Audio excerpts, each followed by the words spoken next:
Welcome everybody.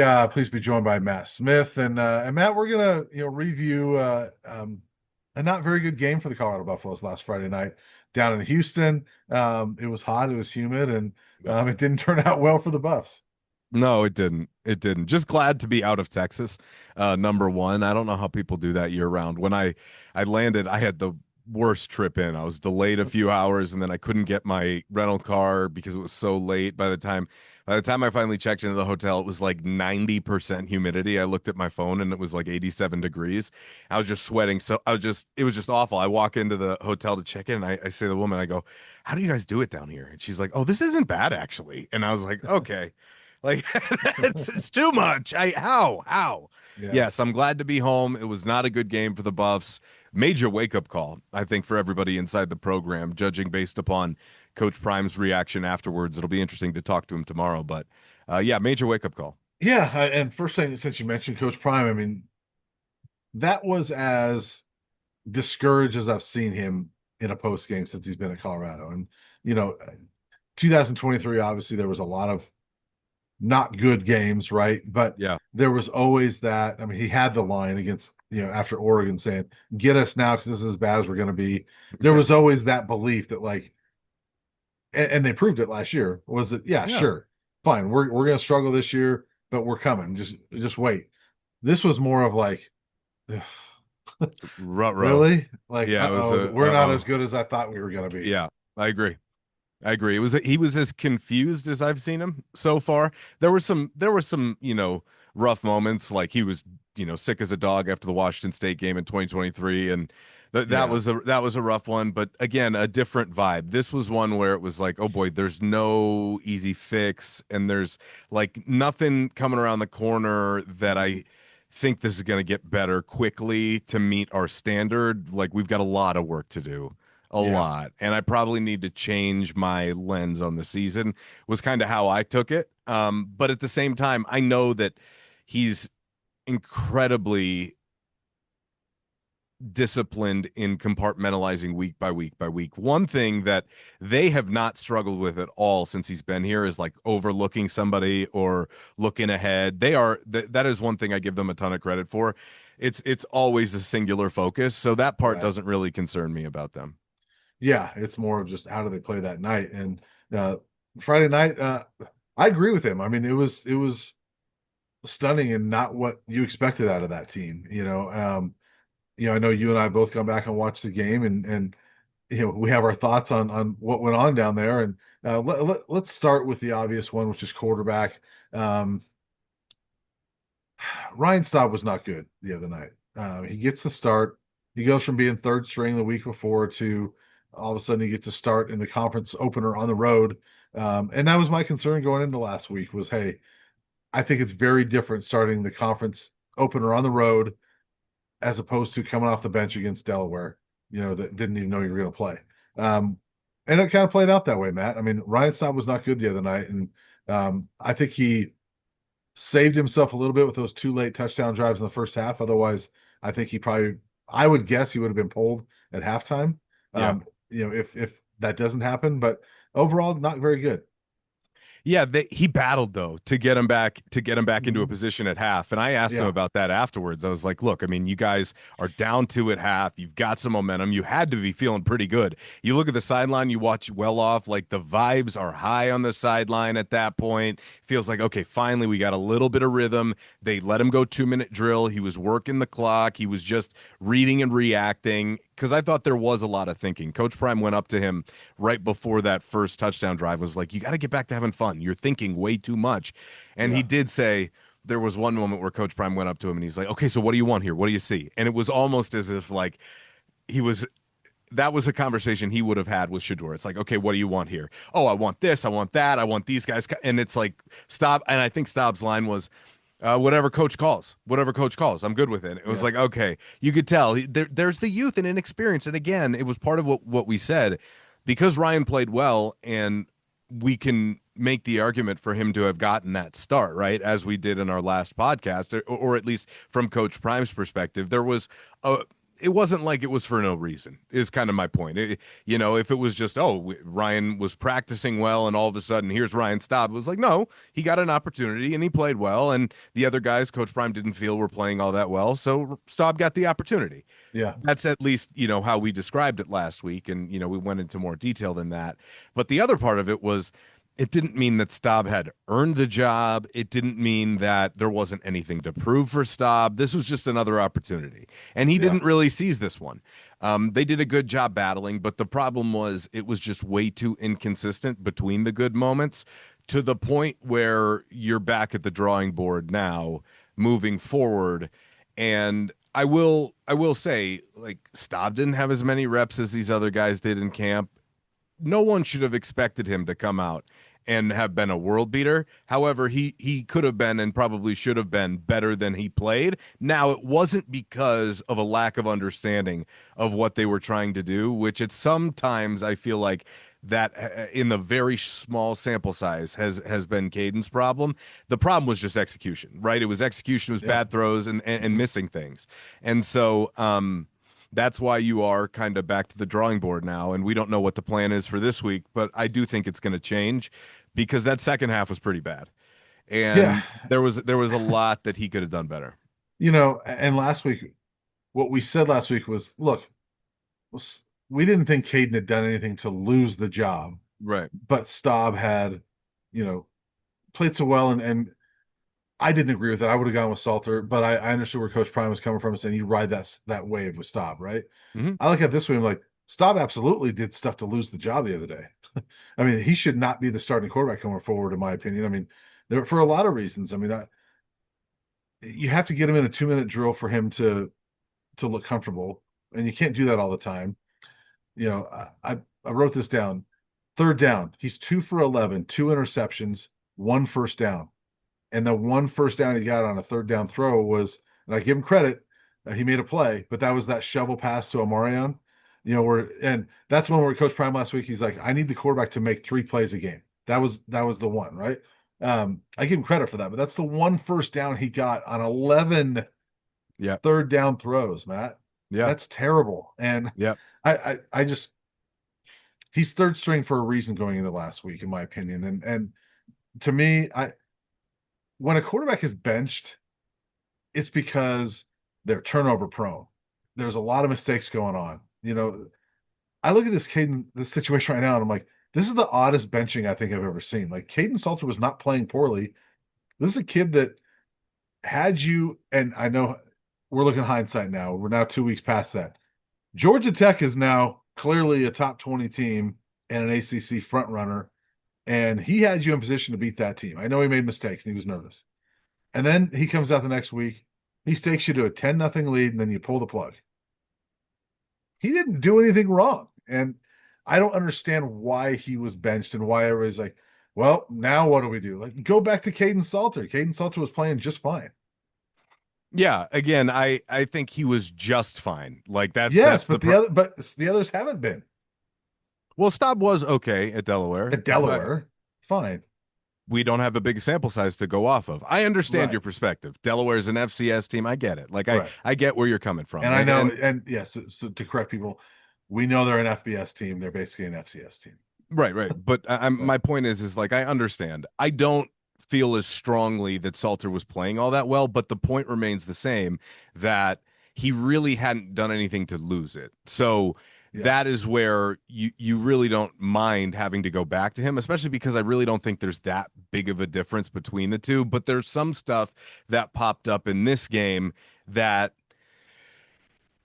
made me go, okay, well, if Staub can't do that, and when I say can't do that, I'm talking about hit the quick game. He's just not seeing some of the slants, the hitches, like the drive starters. He did a really poor job of executing that stuff. And that was probably the thing that Caden has done the best so far, in my opinion. Like all the quick game stuff, the quick concepts, the quick outs, the hitches, Caden's had no problem with that. And if that's good enough, that's probably at least to this point has looked the best anybody has with their quick game stuff, which is important. Now we're 3 games into it and we're talking about, who would have ever thought Ryan would have a game plus 4 drives. Salter would have a game plus 2 drives. Like it's been very discombobulated. So the Yeah. opportunities to earn rhythm really haven't been there. And expecting either one of these guys to have been perfect was definitely false expectation, if you want to put it that way, or was probably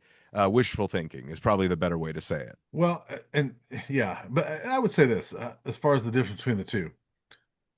I think Salter looked much better in his one full game than Staub looked in his one full game.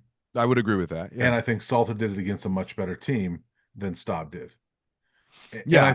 I think both of them looked fine against Delaware. I mean, they both were successful against Delaware. Again, I just don't think there's that big of a difference between the two, right? Like Caden had 2 interceptions and went 3 and out, or 2 turnovers in the first half and went 3 and out on 2 of the 3, right? Like there were Who some did? 3 and out. Caden against Georgia Tech in the first quarter, They right? didn't They have any turned the turnovers. Georgia Tech turns the ball over 3 times. Oh yeah, yeah. Colorado, yeah, yeah. I thought you meant Colorado had turnovers. Yeah, No, just talking yeah, about yeah, 3 and out. yeah. Just talking Mhm. about 3 and outs.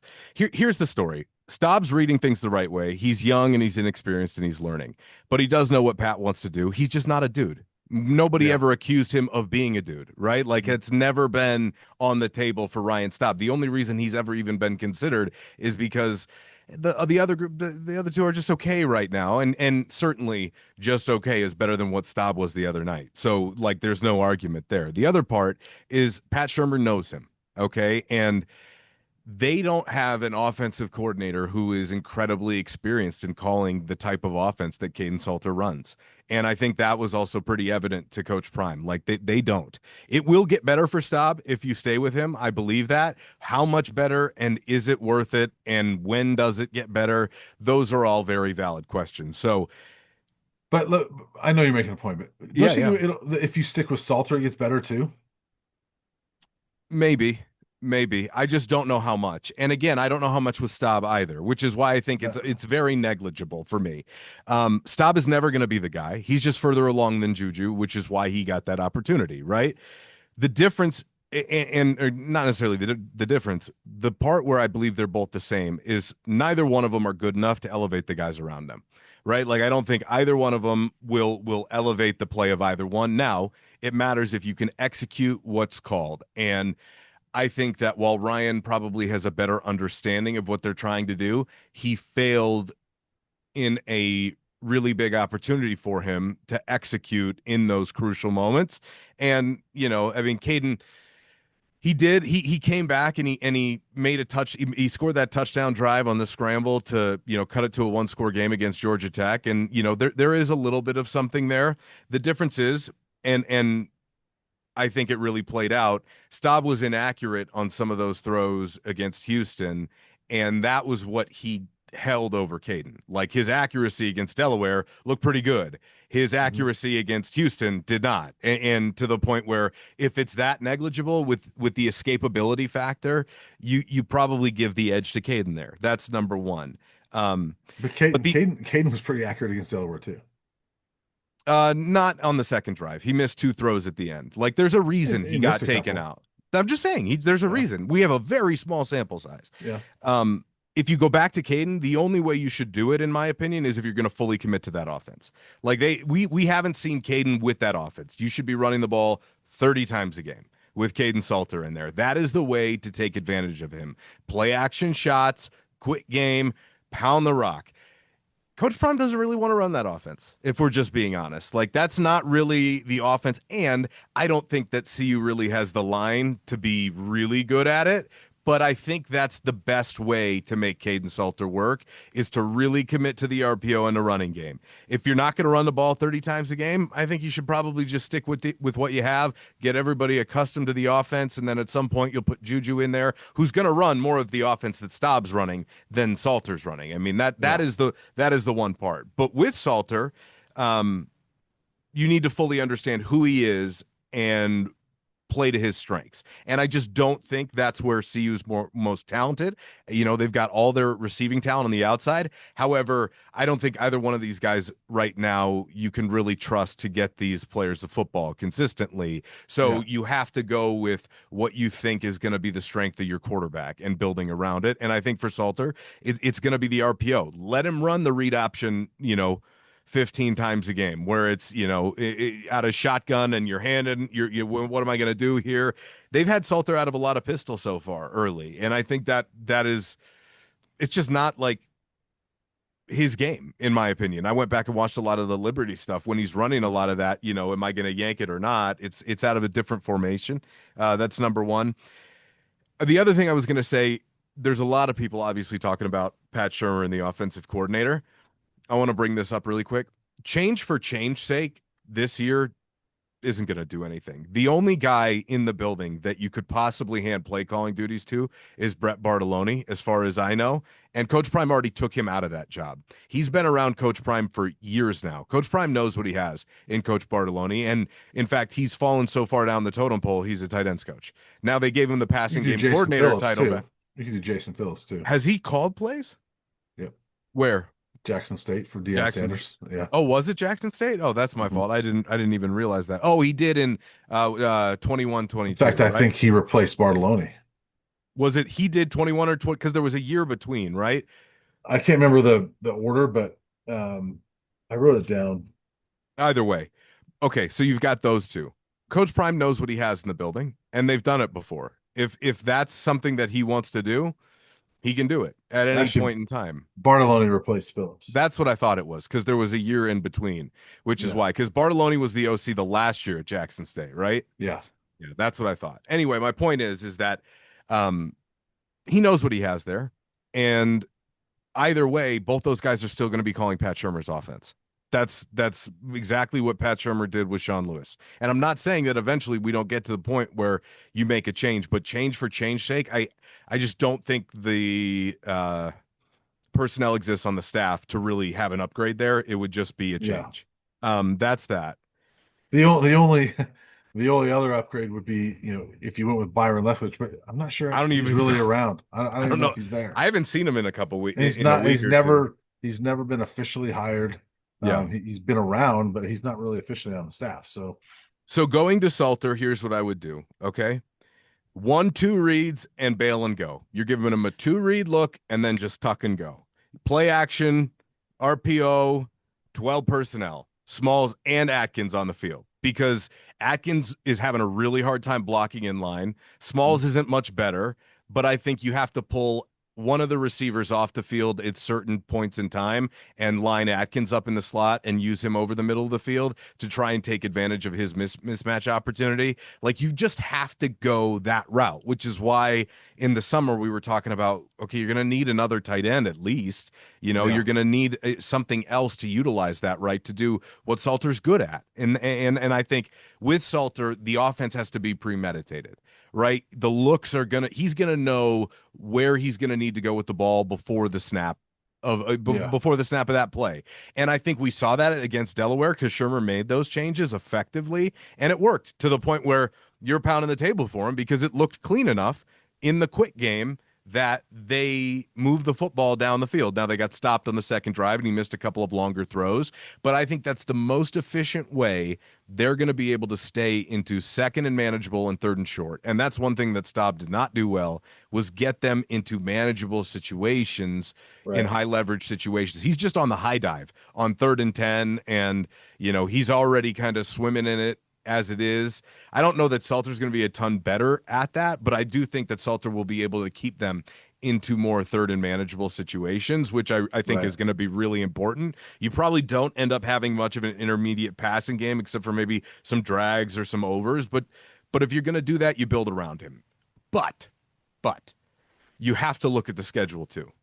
You've got 4 really tough games coming up after Wyoming. Who gives you the best chance to win those games?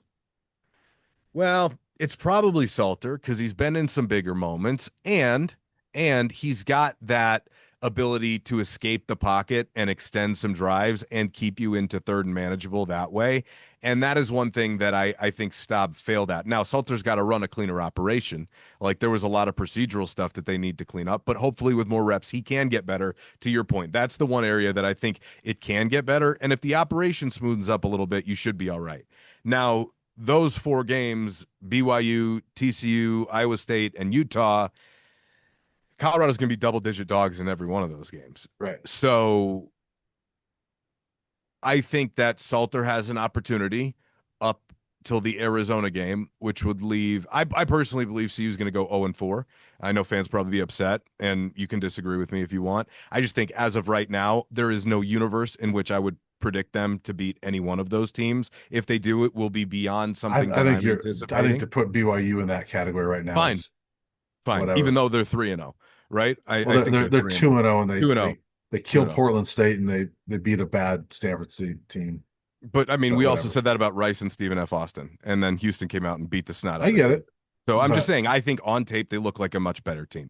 Here's my point. You have 4 games there that I don't think you're going to win anyway. So at least put the guy out there that has the chance to make it the least embarrassing for you as possible. Because I think with Staub, a couple of those games could get ugly, yeah. ugly if Well, he played like that. and here's my thing with going forward. To me, it's a slam dunk. It's Salter to me. I never would have Right, taken him out anyway. right, But one of the big knocks on Salter that people had was, well, he's not getting the ball to those wide receivers, right? right. And that's what Staub did. And I get it. That's where supposedly the most talent is. I think we're at a point you're not going to have 1,000-yard receiver. No. Okay, it's that's great. You have talent out there, but you've got to try to win football games. Um, I'm a stats guy, Matt. Yeah, Both of these guys have led 6 scoring drives. Okay. yeah. Salter on his 6 scoring drives, average time of possession 4 minutes 25 seconds. Staub 6 scoring drives, average time of possession 2 minutes and 10 seconds. Okay, so a lot of people like the quick hit, right? Sure. But I don't want Colorado's defense on the field that often. Right. This defense is not very good. Your No. biggest problem is defense. I'd rather have the quarterback that keeps your defense off the field a little bit longer. Yeah. I'd rather have the quarterback that's going to do the quick hit game and take a 4 minute drive down the field as opposed to a minute 15 or minute 45, whatever, and put your defense right back out on the field. So that's part of why I think Salter gives you the best shot is that I think he gives you a different dynamic offensively, but I also think he's going to extend drives time wise and keep your defense out the field. So to me, it's a no-brainer. I just can't believe they're in this position anyway. I think that this is a staff created problem at quarterback that they didn't need to have. Um, I fully believe that had they just stuck with Caden Salter, I think the Delaware game was the perfect game after Georgia Tech. All right, Caden, you had your jittery game. Mhm. Go out there and do your thing against Delaware. Get us a big lead so we can get Juju in the game, and then maybe Ryan as well. That's Yeah. what they should have done, in my opinion. And then you keep going, and we'll never know. But Caden Salter's gotten you off to good starts in both of his starts, and if he does that against Houston, that's a much different game, and you might win it. Maybe. I being down on the field, there was no point that I ever thought, well, if they had Salter, they win this game. But to your point, and as we discussed after the game, the one difference might have been he probably doesn't have as rocky of a first quarter as Ryan had, and who knows what happens from there. So I totally understand, and I don't disagree with your point at all. And again, I don't feel strongly one way or the other because I just don't think there's that big of a difference. However, all the points that you bring up are valid in that you are exposing this defense too much because they're not a good group anyway. And if you can find a way to sustain some drives, but you have to run the football to do that. And that is where, like, if you go back to Salter, I have no problem with it. You just have to run that offense and you got to commit Yeah, to it. Even if it looks clunky, even if it's weird, you but just got to run that offense. I think that's their best shot of winning games this year and getting to. I mean, Well, again, it and almost I feels think, weird to say bowl game at this point because I'm not sure they get there, but that's your best shot, oh, my in my ceiling is opinion. my ceiling is down to 4 wins now. Well, My, but I don't know ceiling, but I mean, I'm just saying your best shot of getting to a bowl game is that offense, in my opinion. Commit to it. Yeah, yes, I would agree. Well, that's your best shot to win. I don't think you can even look at the season anymore in that context. I think you just need to look at it in the context of winning the next game. I just don't like. I'm with you, and we can look at it like that. Um, but I don't see any realistic scenario that they're gonna get there. So right now, you just take it one at a time, as they have to do anyway, which is what they always do. My point is this: is that it's weird because you're this is you had that little dip in the pool into conference play, dip your toe in the pool with Houston. Then you're luckily get this game where you can rebuild your confidence. If they had to play BYU this week or TCU, I would be super concerned about what Yeah. that was going to look like coming off of that game.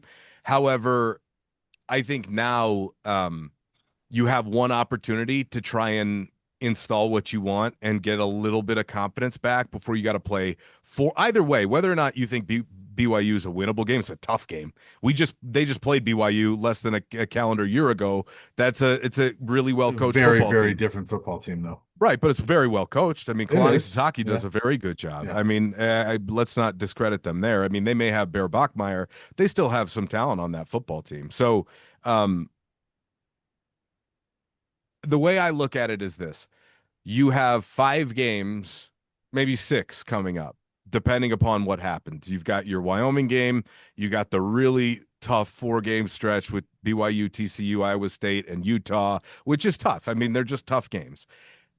After that, depending upon how you project that out, you're going to have 4 games on the back end. And then because you already played Juju against Delaware, if you do want to keep his red shirt, if you are worried about that, then you probably have to wait. And this is all assuming that it goes the way that I'm thinking it's going to go. Now, it could go a different way. I think the most likely path is that you're going into Arizona week 2 and 6.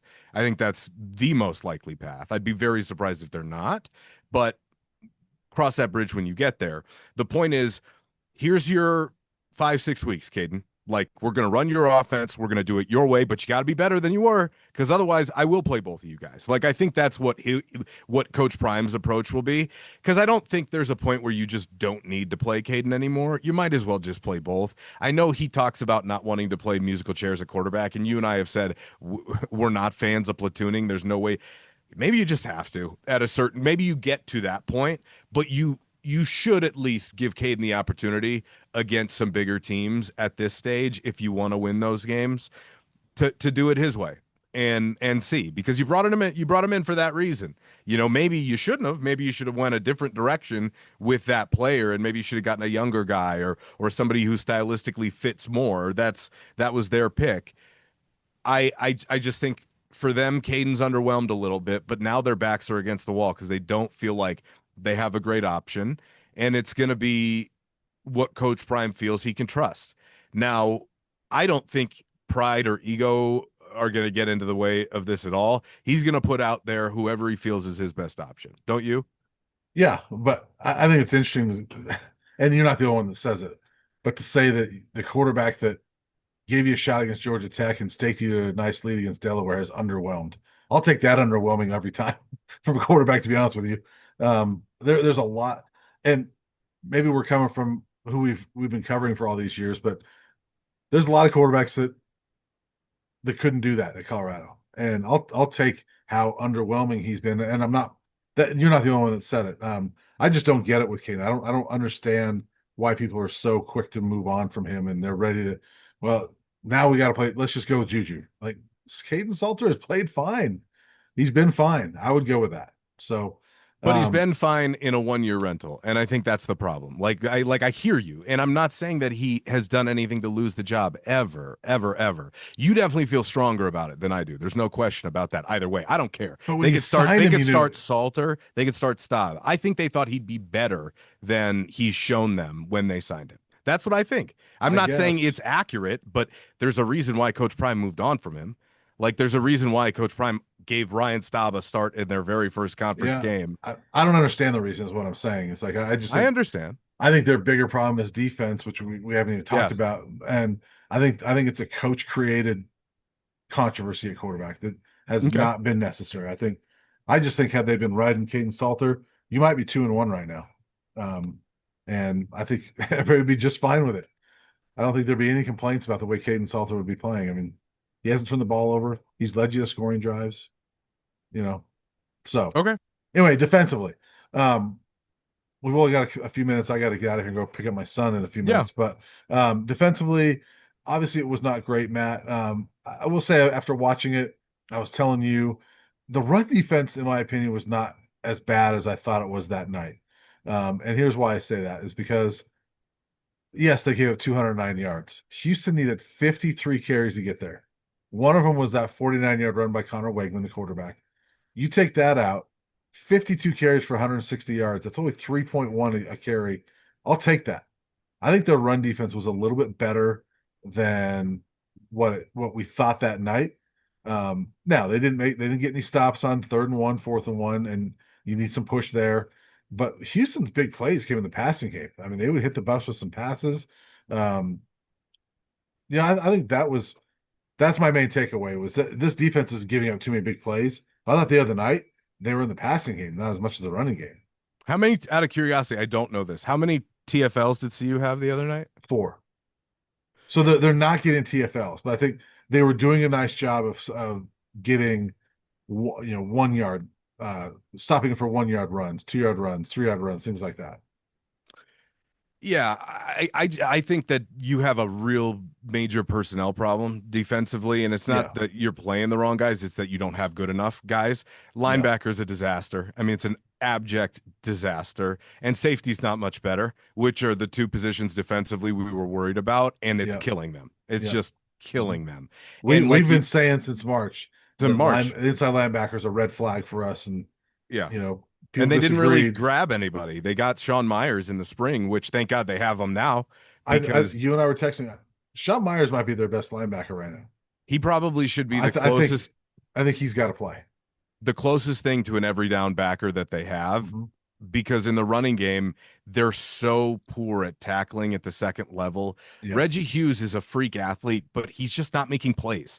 Martavius French is occasionally picking the right gaps, but it's like a 30% yeah. play rate from him. And beyond that, there's just Jeremiah Brown. He should have had a sack the other night. How he didn't sack Connor Wigman on he Yeah. was as a free rusher, how he didn't get him was pretty crazy. He's been okay, CU had about 3 of those the other night where yeah. they had Wegman dead to rights and just whiffed on the sack. I don't think there's a ton of fixing this defense. I think that it could get marginally better, but I think it could also get worse because Yeah, like there's going to be a confidence problem here if they get gashed in those 4 games that I think they're going to lose in a row. If they just get gashed in all 4, what is that unit going to look like on the other side of that? Like right. I Yeah, how do you keep the confidence up? And I think that's also a problem for the end of the year, which is why I do have Juju in my mind right now, because I think like you could be hovering unless for some reason things really change with Salter, which I do not anticipate in any way, shape, or form. I think that they may get a little bit better and maybe a little bit more competitive, but I just don't know that it's going to be that much. Like TCU's got a powerful offense, and the reason I'm projecting all those losses is because of Colorado's defense. It really isn't because of the offense. Like if yeah, I thought the offense could score a bunch of points, then I guess maybe it would be a little bit different, but it's because I think they will get gashed in those games. Even yeah, against BYU, I don't know who BYU is. I know they're better offensively than Colorado is defensively right now. I do know that. That is the one thing I do know. So I'm nervous about it. Now, they brought in 2 safeties from Power 4 programs in Terrence Love and John Slaughter. They are the perfect example of why this recruiting class is more like 23 than 24, right? Like Terrence Love played some games. John Slaughter played occasionally. John Slaughter lost his job to a walk-on, if memory serves, is what I remember hearing when he got here. And Terrence Love is a younger player, right? And he also missed the majority of training camp for CU. and the You last got 2 games. in the last 2 games. You Yeah, got guys that were standing next to the water boy and in a training room at Power 4 programs, and not guys who were in the rotation like you did the year before with yeah, Chidozie Wonkwo, right? I mean, we can go down the list of players that they brought for some of these programs that were contributors at that level. Will yeah, Shepard, you know what I mean? Like we can go down that list. Um, it's evident right now. The battle between Makari Vickers, RJ Johnson, Tion Parks, and I guess Tyrekus Davis has just completely fallen out of it. That's a problem. Um, and your best players aren't playing great. Like no, Preston Hodge has not had a good start to this season yeah, whatsoever. DJ McKinney, I think, has probably been their best, but he's been all right. Like he's yeah. given some stuff up. And defensive line wise, there's some flashes there, but it's not even close to what I thought it would be this year. And that's probably the one unit that I overestimated the most heading into this season. The other one that I don't know what to do with would be Carter Stoutmeyer, who we thought was going to be a leader and a stud Yeah. back there at safety. He's not had a good start to the year and actually got benched the other night. I Was think he dinged up or was he benched? Because I thought he went into the locker room before halftime. if he got dinged up, I didn't see it, and I apologize Okay. if I'm saying it that way. But he has not played well. I don't know what you do with him. He's been good the previous 2 years when we've seen him at corner and at nickel at times, filling in. But now he's a full-time safety. I'm not sure that's his spot. And I don't know. Do you when you're struggling on that second corner, do you move Preston Hodge out there and put Carter in at nickel and go somewhere else at safety? I don't know. I don't know the answer to that, but I think they're at that point that maybe you look at some of those things. I also found it interesting that after the game, Preston Hodge was asked about this defense. He's like, we're playing a lot of man. And the reason he said that is Mhm. because in man coverage, if the quarterback breaks the line of scrimmage, there's nobody to account for him.